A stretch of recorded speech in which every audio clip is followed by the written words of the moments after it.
பல ஆண்டுகளா இருக்கிற சாபங்கள், கட்டுகள் எப்போ முடிவிற்கு வரும்னா, எப்போ ஒரு ஆண்டவருடைய பிள்ளை உடைகிறாங்களோ அப்பதான் அந்த எழுப்புதல ஆரம்பிக்கும். வேதம் சொல்லுகிறது, அன்னாள் அதற்கு முன்பாக பல வருஷம் அந்த மாதிரி பெண்ணினாள் கஷ்டப்படுத்துறாங்க, சுற்றி இருக்கிறவங்க எல்லாம் கஷ்டப்படுத்துறாங்க, உனக்கு என்ன இந்த மாதிரி நடக்காதுன்னு சொல்றாங்க.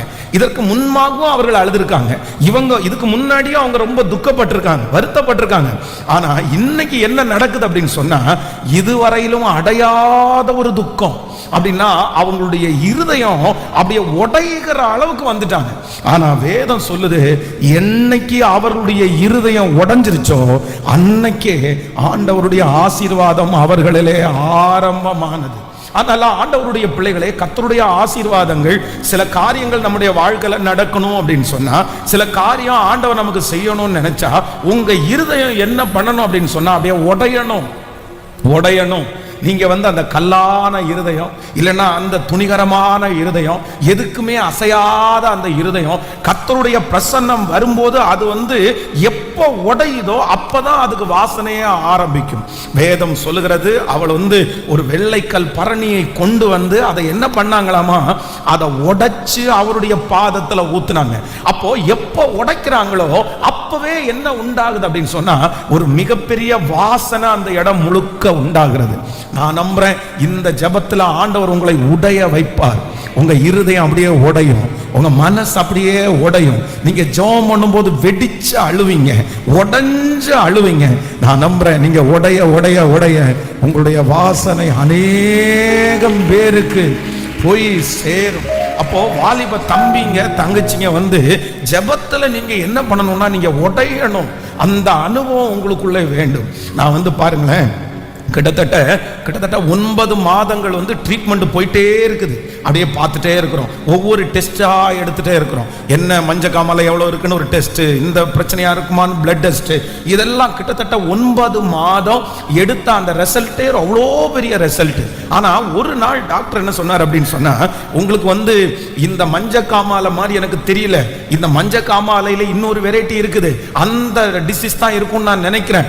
அது டெஸ்ட் பண்ணிடுவோம். அது டெஸ்ட் பண்ணி அது ஓகே ஆயிடுச்சுன்னா அவ்வளவுதான், அது உங்களுடைய உடம்புல இருக்கிற ஒவ்வொரு பார்ட்டா அதை அழிச்சு உங்களை கொன்றும்.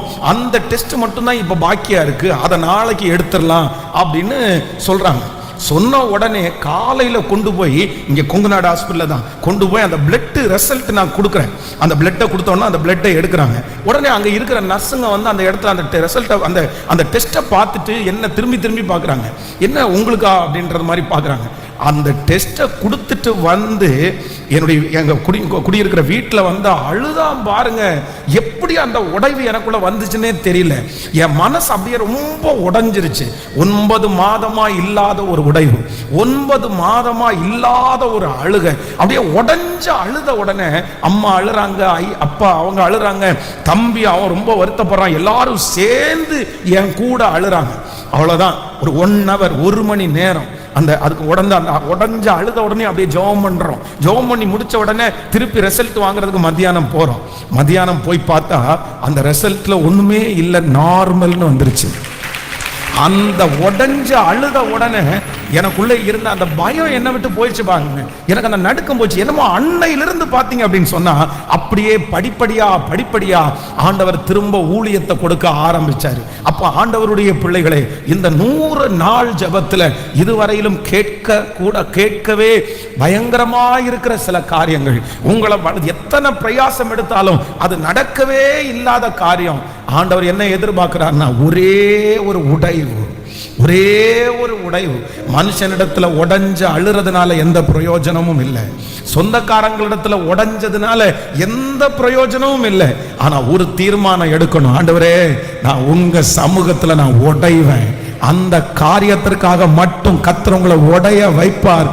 உங்க இருதயம் உடைஞ்சு நீங்க அழுது கர்த்தர் சமூகத்துல ஜெபிப்பீர்கள். அந்த துக்கம் சந்தோஷமாய் மாறும், அந்த சஞ்சலம் ஒன்றுமில்லாமல் போகும். ஹalleluya, ஹalleluya.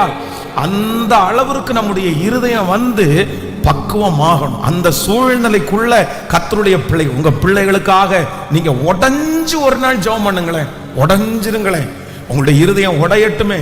அப்படியே சும்மா சிலருக்கு வந்து ஸ்ட்ரென்த் நிறைய இருக்கும். அப்படின்னா தங்களை ஓவர் கம் பண்ற அந்த ஸ்பிரிட் நிறைய இருக்கும்.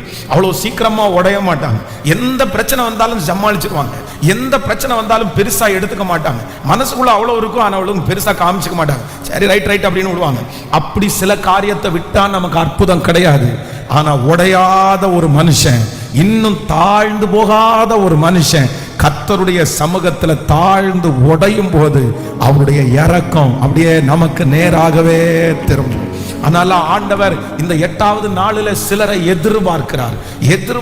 என்ன பண்ணணும் அப்படின்னு சொன்னா, நீங்க உடையணும்னு ஆண்டவர் எதிர்பார்க்கிறார். நீங்க எப்படியாவது தேவ சமூகத்துல போய் உட்கார்ந்து நீங்க உடைஞ்சிருங்க. உங்க வேதனை எல்லாத்தையும் அப்படியே கொட்டிருங்க. இன்றைக்கே இரட்சணிய நாள், அந்த அற்புதம் சீக்கிரமாய் நடக்க போகிறது. ஆமென்.